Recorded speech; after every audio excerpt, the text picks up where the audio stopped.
We've all heard of Route 66, but did you ever stop to think of all the women who worked along the 2,448-mile length of the most famous highway in the world? Just in time for this year's 100th anniversary of the iconic Mother Road, author Cheryl Eichar Jett examines the myriad roles women played at the crossroads of Route 66 and women's history on St. Louis in Tune.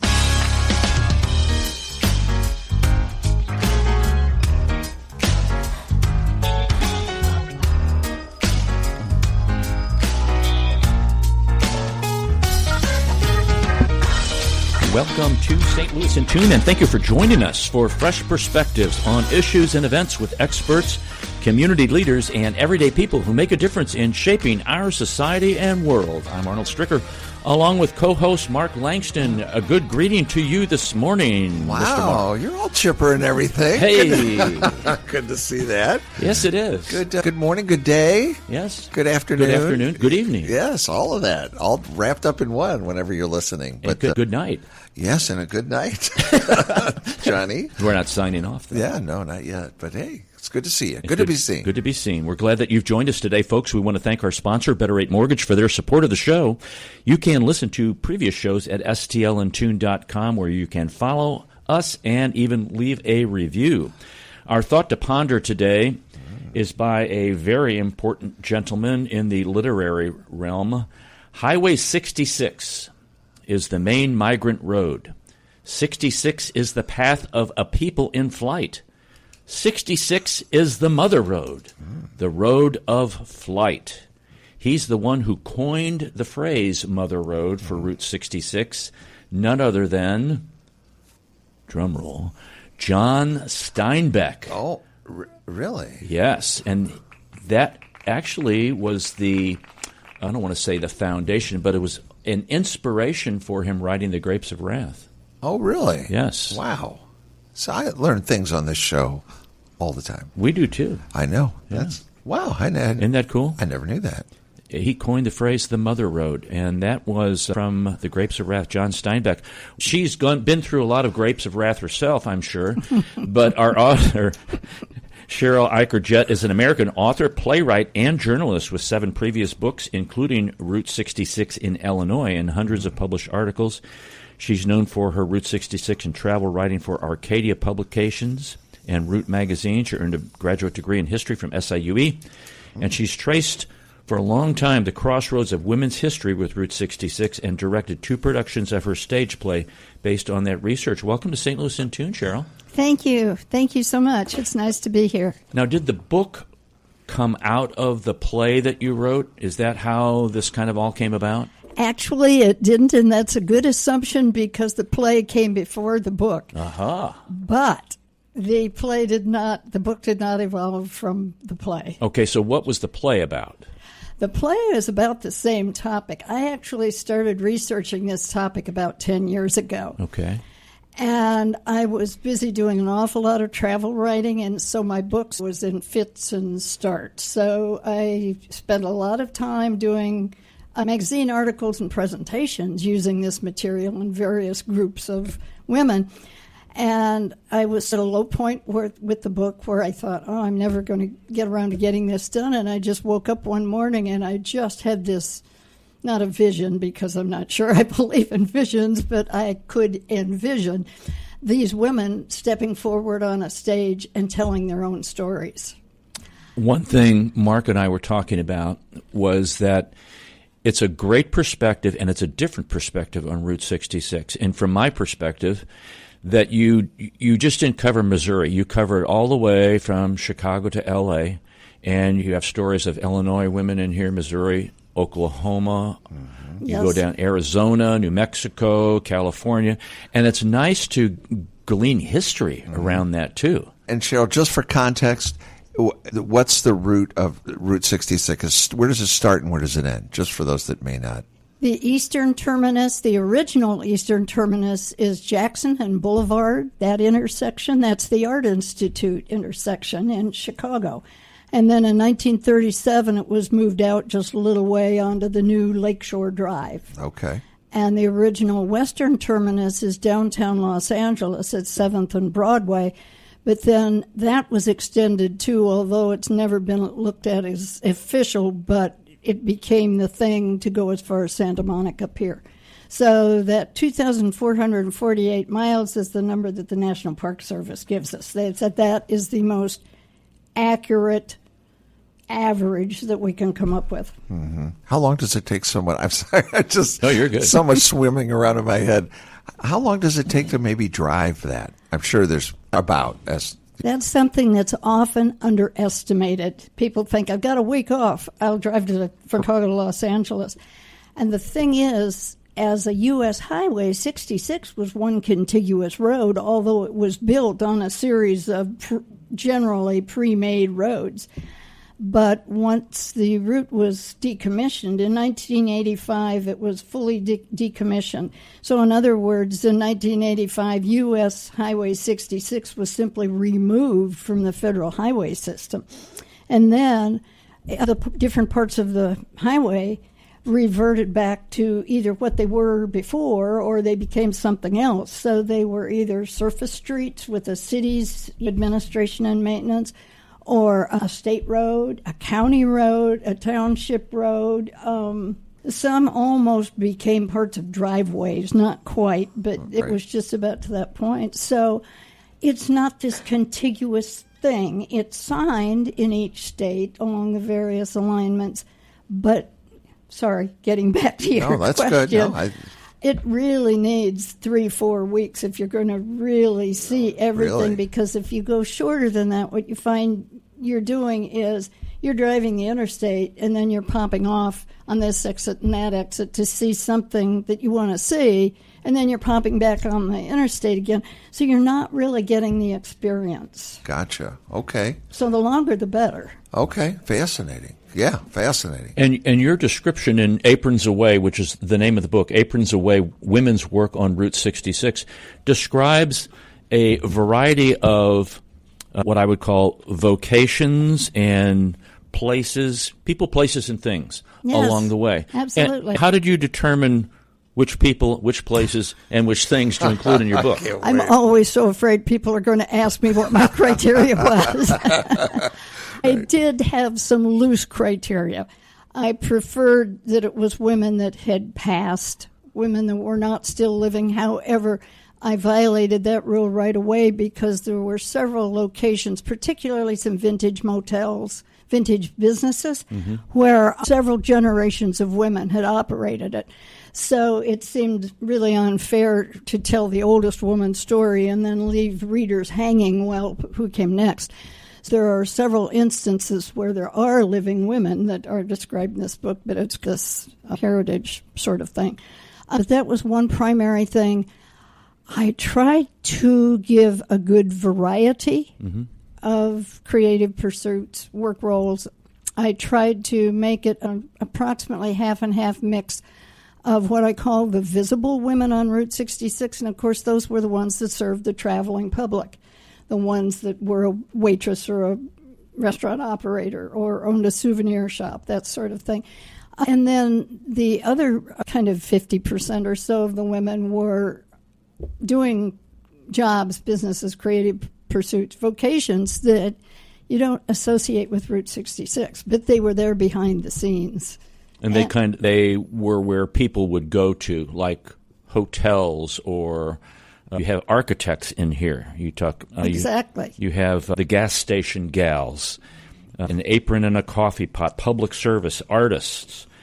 And your research on this, I know you've been doing this for 10 years, but it's like, holy smokes, when I found out that William Randolph Hearst's father came from Missouri. Yes. I didn't know that. Really? No, I didn't know it before I started researching the book because I had never done research specifically on the Hearst family. And specifically, was it, if I recall, St. Clair or Cuba? St. Clair. St. Clair, Missouri. I think it was St. Clair.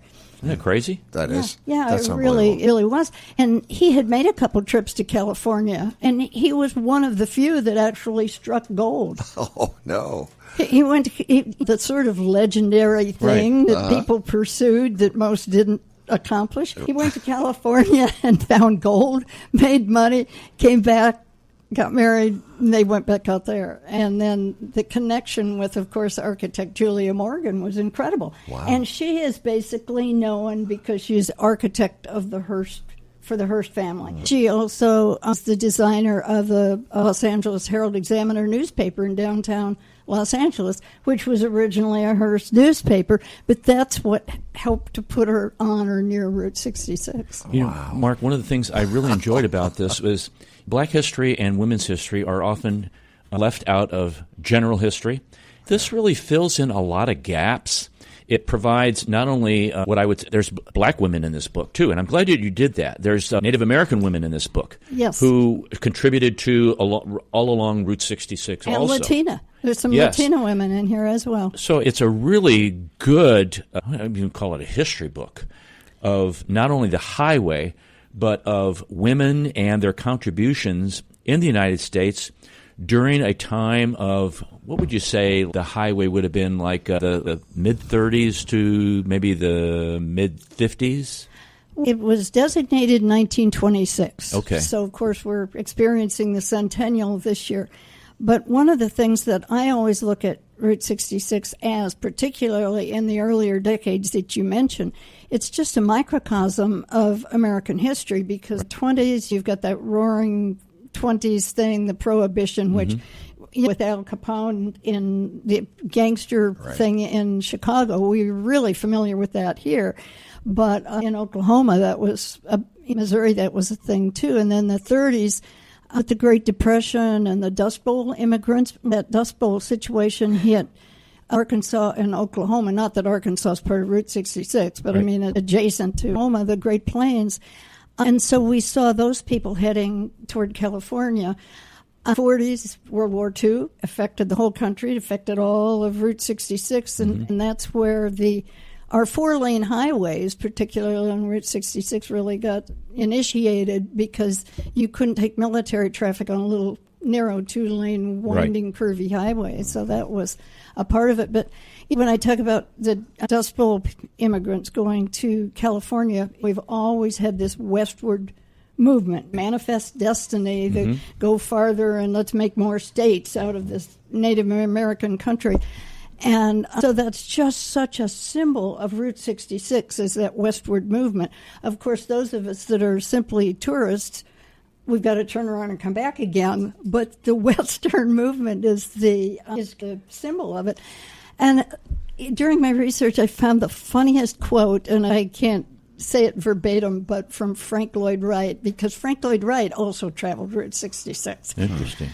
And he knew that the direction that people were going, whether they were Dust Bowl immigrants or they were attracted by the drive your automobile, everything, the car culture in California. Frank Lloyd Wright said, every now and then the continent tips a little bit and more things slide to California.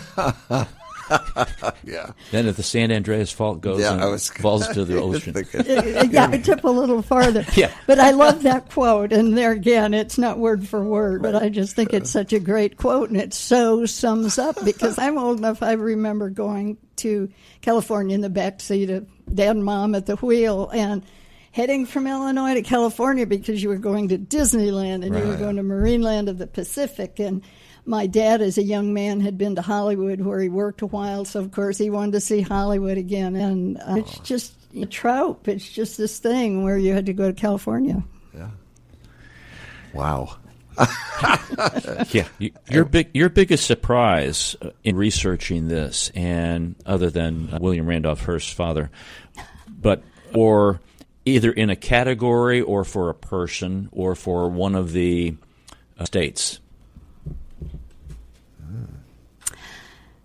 I guess it shouldn't have been a surprise, but I found the category of artistic pursuits mainly in California.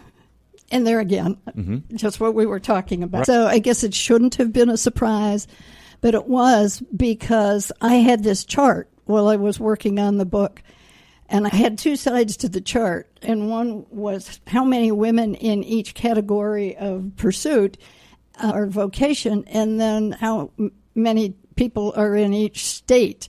because I didn't want it to be terribly lopsided. I was conscious of that from Illinois. I thought, I don't want to put all Illinois stories in here if it's supposed to be about the whole route. But then I ended up with Mary Coulter, Southwest in California, architect Julia Morgan, primarily in California, Harriet Tapp Burns, that was a designer at Disney, California, and then I thought, I guess it's the way it is. Right. Yeah.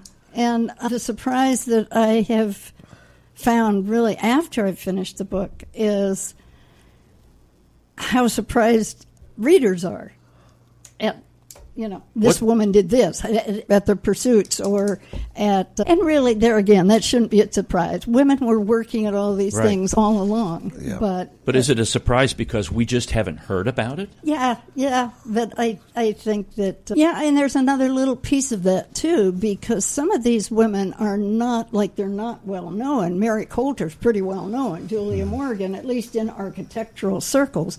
But so many of these women, and painters, artists, they're not associated with Route 66. That's been what the surprise has been for everybody. Oh, I didn't know she worked on Route 66. But you tied them into Route 66 because maybe one of the buildings that they built was a block away and people flocked there, or there was a restaurant right there that was very popular and people flocked there. Yeah, exactly. Okay. Exactly. So I was surprised by that sort of process of... So I'm kind of sad they decommissioned the road. I think they should have kept it as a historical road for our country. I think it's got quite a history. Some of the states, it's become a scenic byway, an official scenic byway. But like you say, it's choppy. Nice. You have to come off, and I know it goes through Staunton, Illinois. You have to. That's the Pink Elephant Antique. Yeah, it's a bit off the highway if you want to go and enjoy that. Yeah, and I think Paul McCartney attempted to drive. Paul McCartney drove, I think, just about all of it. Yeah. See, but there's a lot of people that agree with that. The real purists of the road and the car folks will never get over it, that it was decommissioned, and I get it. I do, too. It was like Americana. Yeah, it's really a part of the thread of our history here, and it's just... Absolutely. Maybe the next president will do that. Put some money aside and redo it. Where did that come I don't know. You never know. You never know. I like the never know. Okay. This is Arnold Strick with Mark Langston of St. Louis in Tune, also a.k.a. You Never Know. Or you're going to find out something that you've never known before here on the show. This happens when you get older. We're more seasoned, Mark. Yes, nostalgic. We're talking to Cheryl Eichar Jett about her latest book, Aprons Away, Women's Work on Route 66. And the title, Throw Them Aprons Off, Ladies. Absolutely, you got it.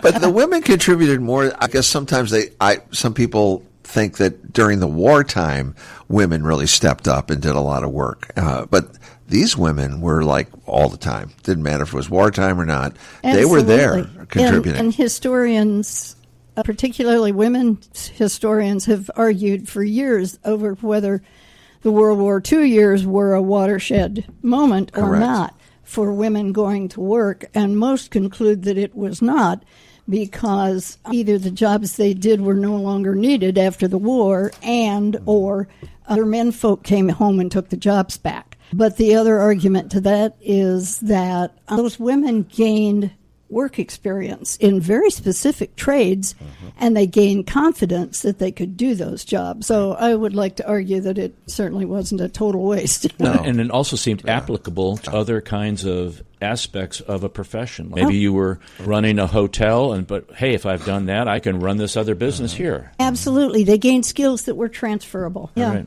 And I might say, Cheryl, I love your earrings. Thank you. She has Route 66 earrings on. I just noticed that when you said that. I don't know if you can't see it on radio, but they are Route 66, the sign. They're the federal sign shape.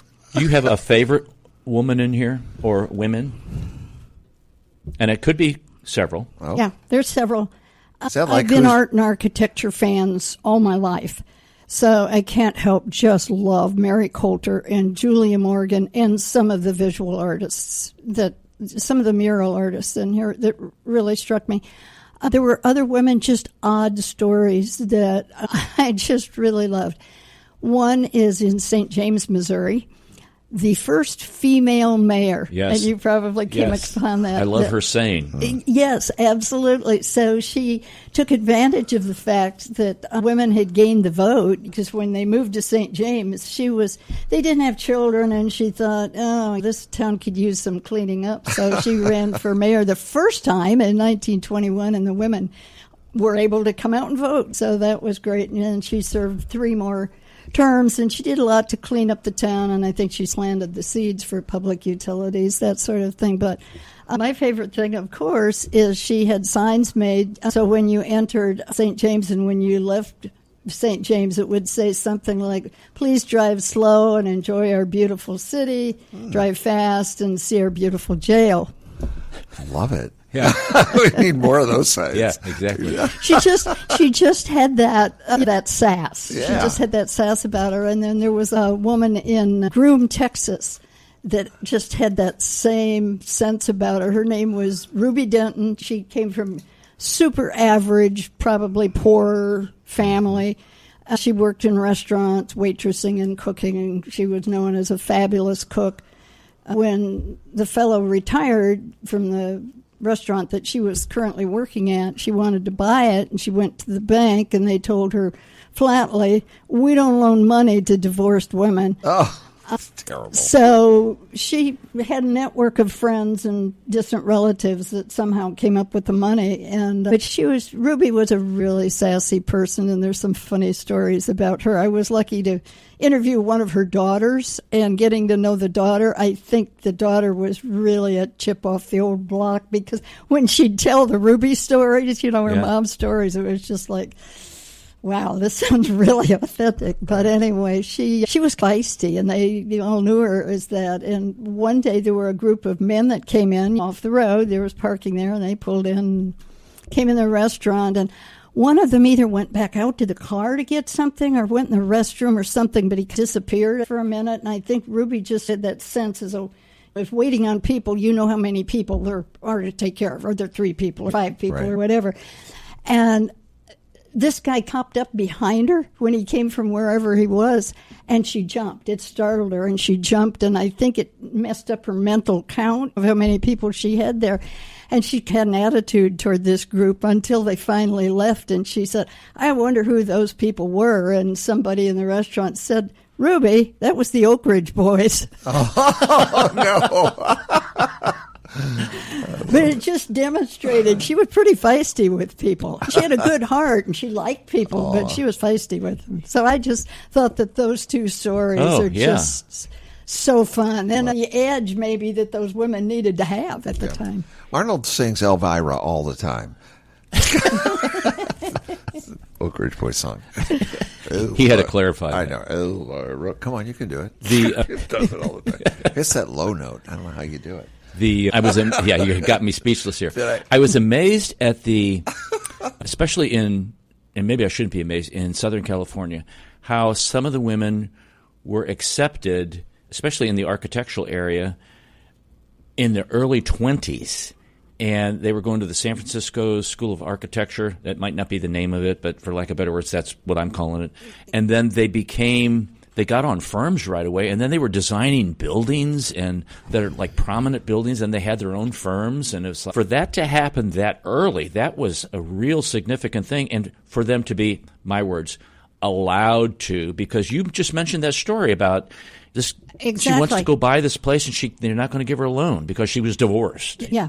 Yeah, and then they also, besides telling her that they were divorced, she was also told that she got rid of a good Christian man. Ooh. Oh. They were pretty down on Ruby, so you can understand why she ended up with an attitude of sorts. But these women that you speak of with the architects, now, I will say Julia Morgan had a mentor, Bernard Maybeck, who was at the time, a really well-known architect, and he was a male architect. So I think that assisted her to get started. But everybody has some kind of mentor that really helps, and then you have to perform. You have to perform, you have or you're to out. Show your work, yes, and that it has to be something that people like. Otherwise, you're not around anymore. Exactly. Julia Morgan had over 700 buildings built from her designs. Holy moly. Yeah. Which is, I mean, crazy. I don't know how many designs on average a living now architect would turn out, but 700 seems like an awful lot to me. Let's talk about your other love, which is the art end of that. Miriam McKinney I'm very fond of and know her. I don't know her. She's obviously passed, but I know her work. Yes. And I didn't know that she had done some murals over at the Edwardsville Library. Absolutely. But and I also didn't know she was up in Minnesota and then down. She ended up here in Arkansas and in the metropolitan area. Talk about her a little bit. She started out as a just normal family, but she did have art influence from her family. Mm-hmm. She had father, grandfather, I think there was an uncle too, that were not necessarily artists, but they were appreciative of art and perhaps did some art collecting. So they did move around a little bit. When her father died, they moved to Edwardsville because they had some relatives there. And they lived in the most interesting house in Edwardsville. They lived in a house that was built by an associate of Frank Lloyd Wright, Walter Burley Griffin, who was in Frank Lloyd Wright's office. And Walter Burley Griffin designed this house in Edwardsville, which is actually across the intersection from our West End service station, Route 66 Welcome Center. Oh, wow. And so Walter Burley Griffin designed this house for his brother, and they didn't live in the house very long. So when Miriam McKinney was young, her family moved there. Mm-hmm. So just all these weird connections. Yeah, just connections everywhere. So there was one particular artist and art instructor whose name escapes me at the moment, but she followed him from art school to art school. And then at one point, he passed away. Within a short period of time, he had passed away, and her father had passed away. And she felt like she was making these start-overs, new starts all the time. So eventually, she was without family. She was without anyone, and she decided to move back to Edwardsville. And then she did marry a man in Edwardsville and lived there for a while before she started teaching a lot in St. Louis and then ended up in Arkansas. But the first two murals that she did for the Edwardsville Public Library were part of that 1930s New Deal thing where artists and writers were being supported somewhat with federal funds. And one mural about industry, and then she did one that was about nature and crops. But the Edwardsville Library suffered a severe fire, and those murals were lost. So she came back later, and she painted two more murals. This time she painted children's murals. They're like fairy tales, that sort of thing. And they're still there. They're still there in our children's department in the Edwardsville Library. So. I think one of the interesting things for me, because I always liked when we would drive as a kid and you'd go to a quote-unquote filling station. Yes. And there's a picture in here. I think gas is, 12 cents or 15 cents a gallon? They obviously didn't have any problems back then. With Iran, no. Right. But how many of those, if you're driving down 44, Interstate 44, you do see these remnants of these old filling stations. They're just like a little stone cottage that's maybe a one or two room, and then you got the overhang where the pumps would be, and you would pull in there. But some of the stories you have in here where the women were the driving force behind these things, or they took over the gas station gals. Yeah, gas station gals, Yeah. And that was often the situation, not just with gas stations, but with other businesses along the route. They were mom and pop enterprises, but Pop wasn't there anymore. Either they were divorced or he just drove away or he died, and Mom was left, and Mom could sink or swim. You also include stories about how other people took over other people's businesses, like Gay Mason and Leela Mason, and then Lena Call Turner took over the business and carried on and, I guess, cleaned up the shop or whatever, and it's not right on 66 anymore, but it's there, but it's the highway, interstate's there. Talk about those stories there. People have to be looking for those places because otherwise they could sit there and nobody would ever come by. And sometimes, as we know in Illinois and a lot of Missouri, the new road and the interstate is real close to the old road. You can see it. Or at an exit, it'll say Old Route 66, so you could get off at that exit and see it. But there's some places where that wasn't the case. And Gary Turner's Gay Parita Station was one of those where it was quite a ways off the interstate. So you would need to know that it was there and wanted to see it. But that's a wonderful example of 4 different women that have either helped to preside or did preside over that station.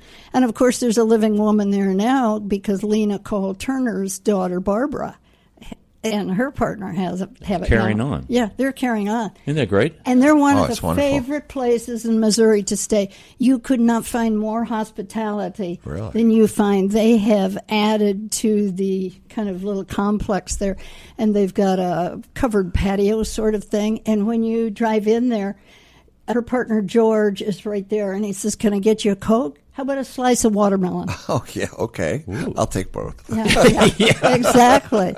And Barbara is just one of the sweetest women I have ever met. And so that was one of the instances where I had to tell about all the women and the story with the one that's there now, living and breathing and doing a fabulous job. In more context of history, you mentioned the Green Book, which I'm very appreciative of, and the ranch out in... where is it? Out near L.A.? Apple Valley. Yeah, Apple Valley Ranch. Yeah. Talk about that. Wow. Entice the listeners to get the book and to come see you at your signings, because we're going to talk about the signings here in a minute, but entice them a little bit. Yeah, you got a few signings. This couple had lived in Los Angeles, and they moved out there and were able to buy some property in an area in and around Apple Valley that was friendly to black folks buying property and living there, of course, which was the first hurdle. And their original idea was to start a youth ranch because they knew that there were, youth in the environs of Los Angeles that needed some help. And so that was the original idea, but they couldn't make a living doing that. And at that time, there weren't any programs or enough programs to support it. So they said, I guess we'll just make it a dude ranch. It was known afterwards as the only Negro dude ranch, is what it was called. Not that we use that term anymore, but being historically accurate, that's what it was called. Okay. So they had that for quite a while. It was very popular. She had bad health, which was part of why they got out of Los Angeles proper to begin with. And she wasn't real young, but she wasn't real old either when she passed away. And then he gave it up, and it went through a couple different owners, and then it was eventually owned by, Pearl Bailey. Pearl Bailey. Yes, thank you. I'm glad you just read that. Yeah.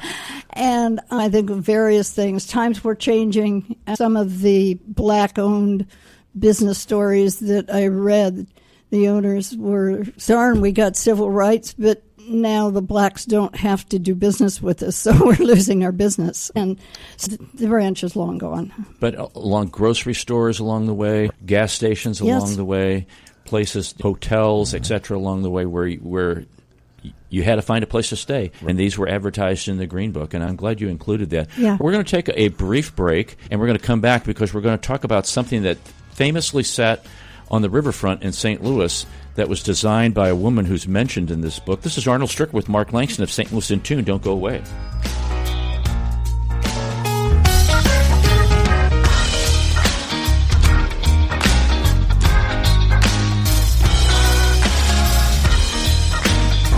As strange as it may sound, at Better Rate Mortgage, we love talking to people about mortgages. Everyone in St. Louis promises a better mortgage rate, but what you really need to turn that perfect house into your dream home is a better mortgage. At Better Rate Mortgage, we open the door to so much more. So where are you in the home buying process? Researching? Maybe wondering how much you can afford? House hunting? Get a pre-approval from Better Rate Mortgage. Ready to buy. Our team is ready to make your mortgage process fast and easy. Whether you're purchasing your first home or taking cash out to make your dream home even dreamier, our door is open. Come on in and get started today. We'll show you how. Call Sean directly at 314-375-3293 or online at betterratemortgage.com. Remember, at Better Rate Mortgage, a better rate is just the beginning. betterratemortgage.com. NMLS ID 401335 and equal housing.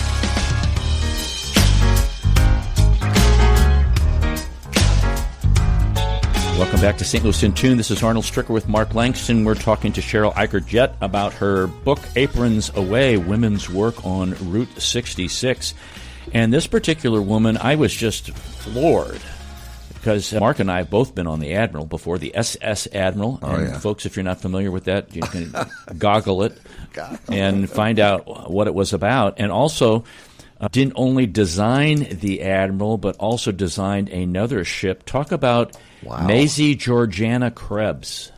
I love Maisie's story. That she should go back in what we talked about a while ago, my favorite women. I love this woman's story.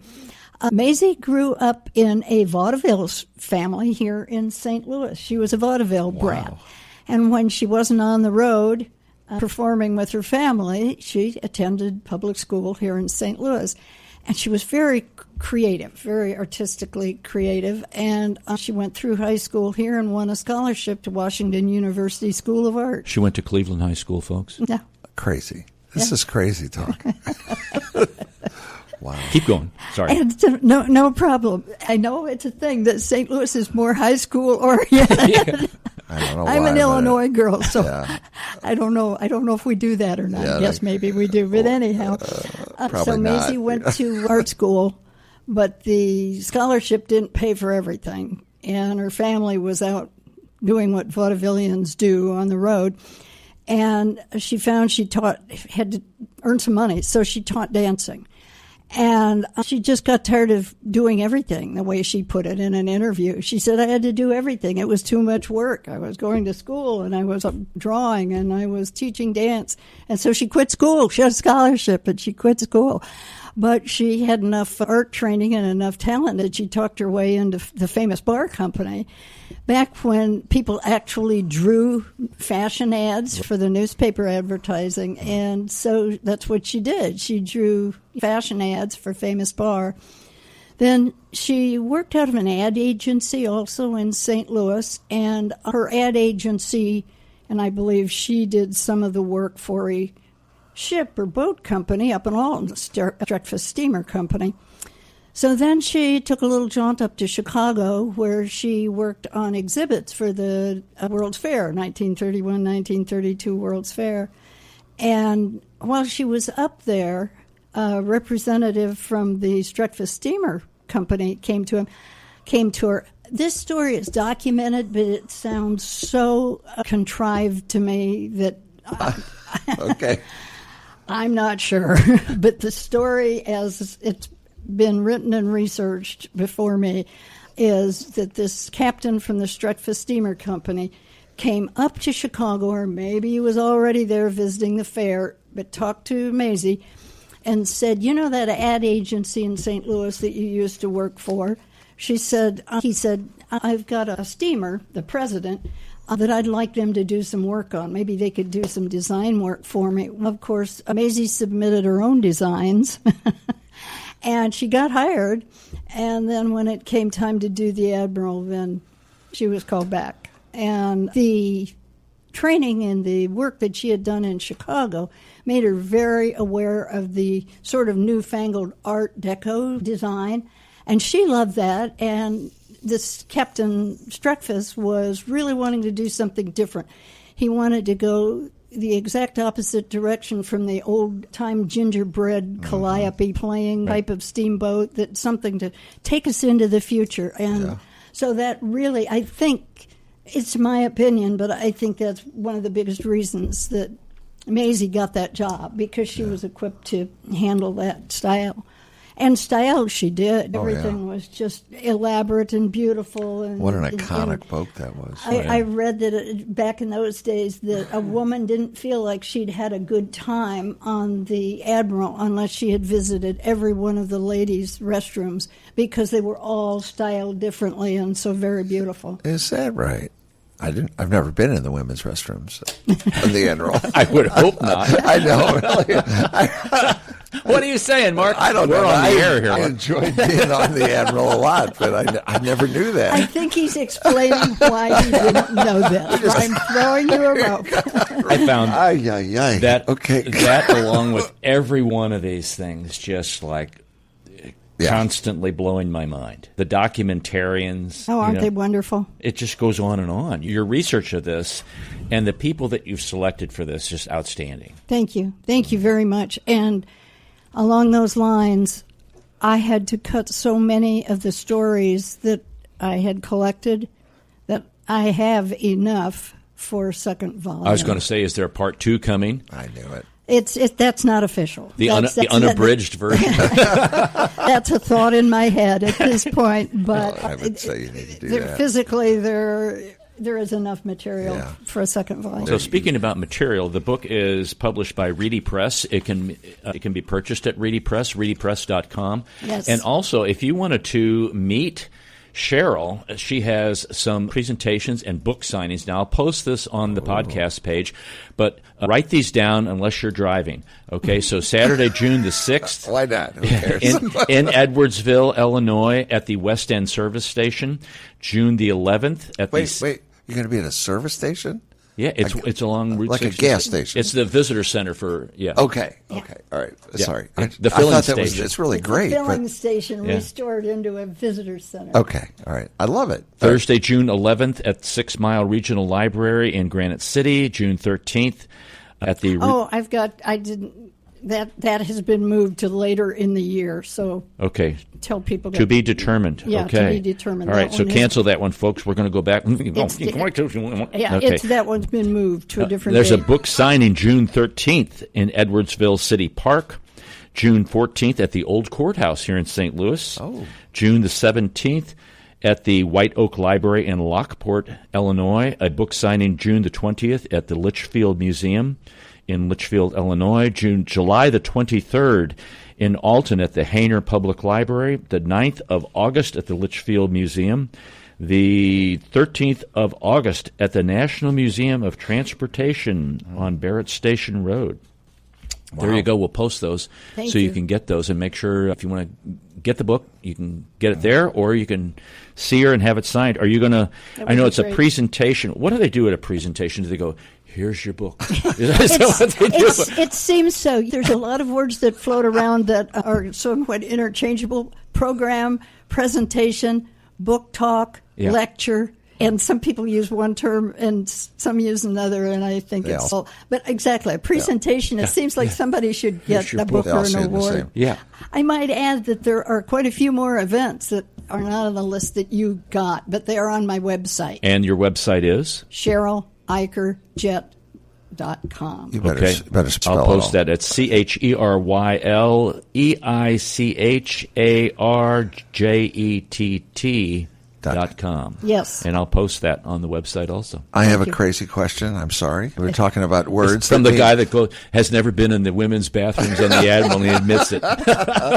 Where words mean so many different things. Do you prefer route or route? Oh, that's a funny question. From a funny man.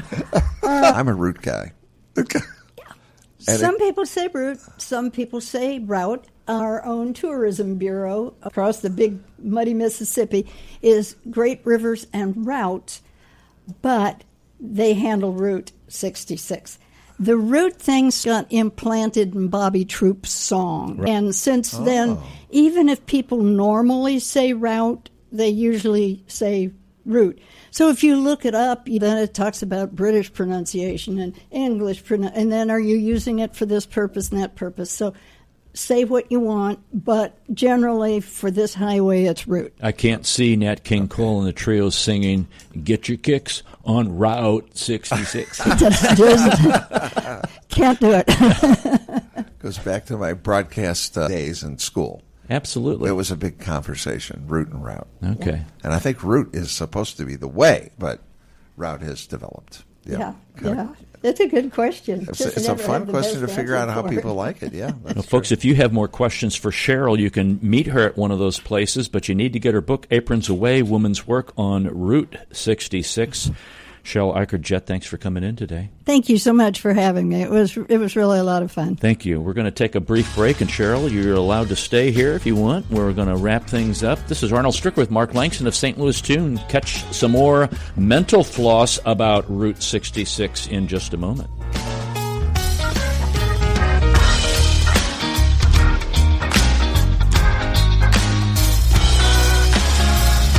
Everyone in St. Louis promises a better mortgage rate, but what you really need to turn that perfect house into your dream home is a better mortgage. At Better Rate Mortgage, we open the door to so much more. Whether you're purchasing your first home or taking cash out to make your dream home even dreamier, our door is open. Come on in and get started today. We'll show you how. Call Sean directly at 314-375-3293 or online at betterratemortgage.com. Remember, at Better Rate Mortgage, a better rate is just the beginning. betterratemortgage.com. NMLS ID 2401335, an equal housing lender.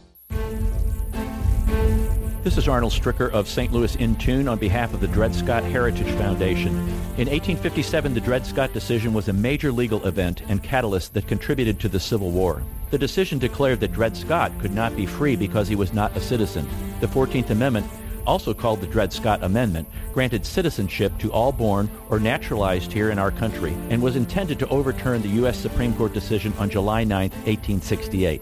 The Dred Scott Heritage Foundation is requesting a commemorative stamp to be issued from the U.S. Postal Service to recognize and remember the heritage of this amendment by issuing a stamp with the likeness of the man Dred Scott. But we need your support and the support of thousands of people who would like to see this happen. To achieve this goal, we ask you to download, sign, and share the one-page petition with others. To find the petition, please go to dredscottlives.org and click on the Dred Scott Petition Drive on the right side of the page. On behalf of the Dred Scott Heritage Foundation, this has been Arnold Stricker of St. Louis In Tune.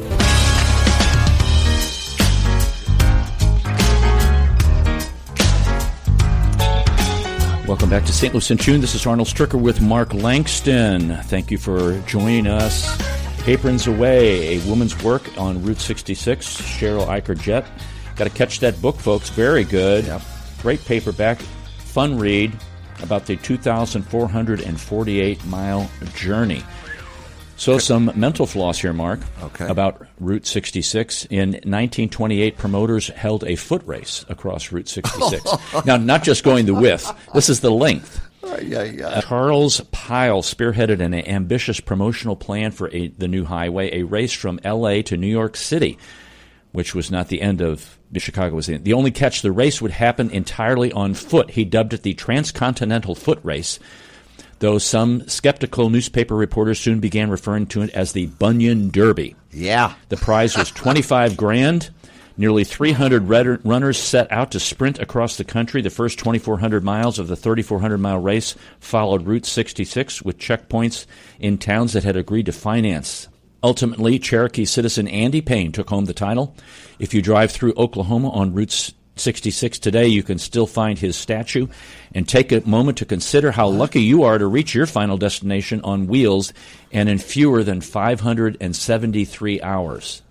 Wow. Wow. Where did they sleep along the way? They just stop and jump in a ditch?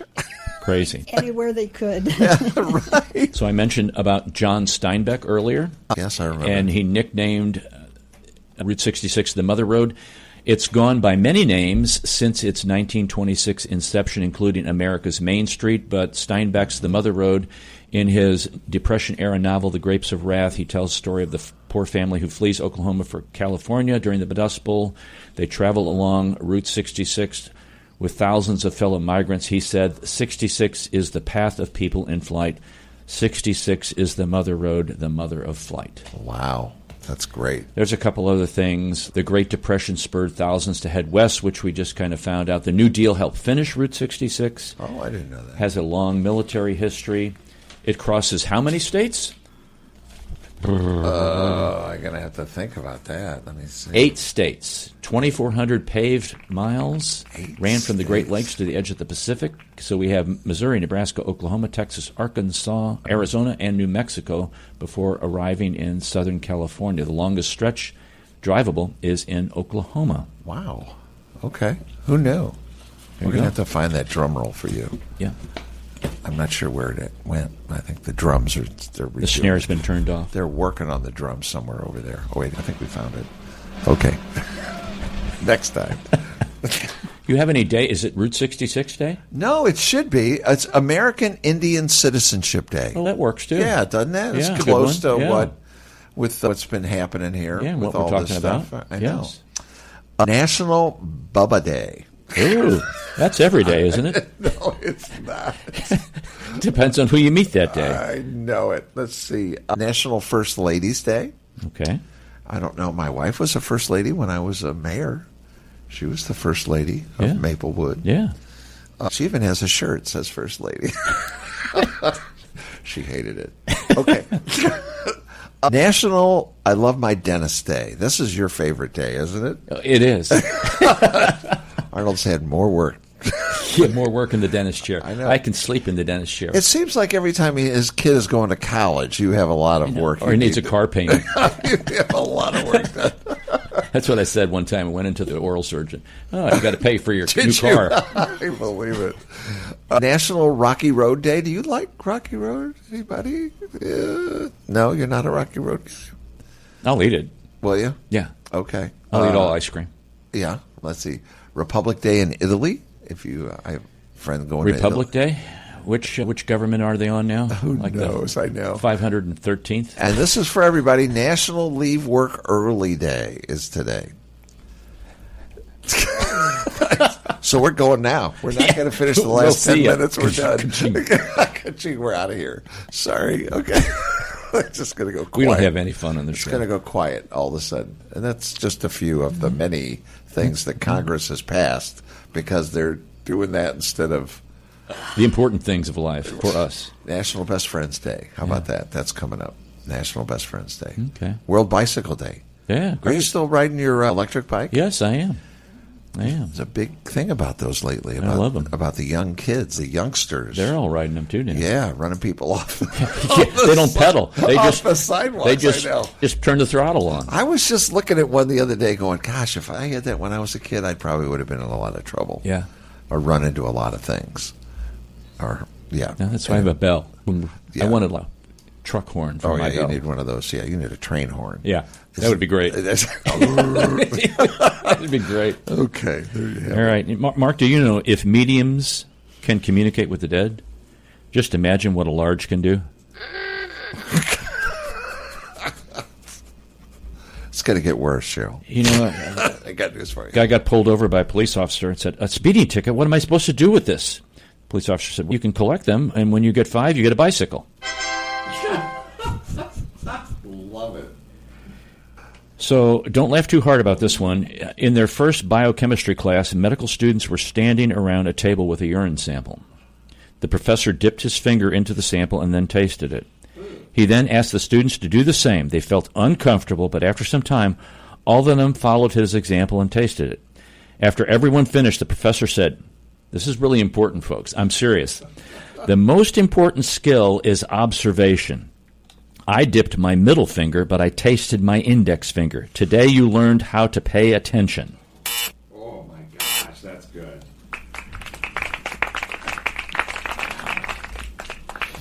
Goodness. It's a tough room. It's a very tough room. Okay, so you're playing the Oregon Trail, and you run into a man named Terry. You laugh at him and say, "That's a girly name." Terry shoots you.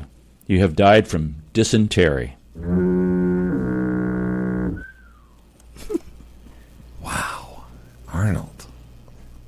And a tourist was admiring the necklace worn by a local Native American. "What is it made of?" she asked. "Alligator's teeth," he replied. She said, in a patronizing manner, "that they mean as much to you as pearls do to us." "Oh, no," he objected. "Anyone can open an oyster." Wow.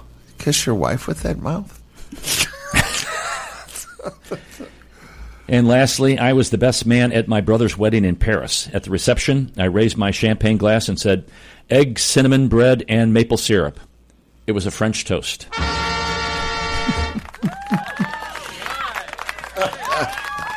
Take a bow. Oh, my gosh. That's all for this hour, folks. Thank you for joining us. If you've enjoyed this episode, you can listen to more episodes at stlintune.com, where you can leave a review and also follow us. We want to thank Bob Berthasell for our theme music, our guest, Cheryl Eichar Jett, and co-host Mark Langston.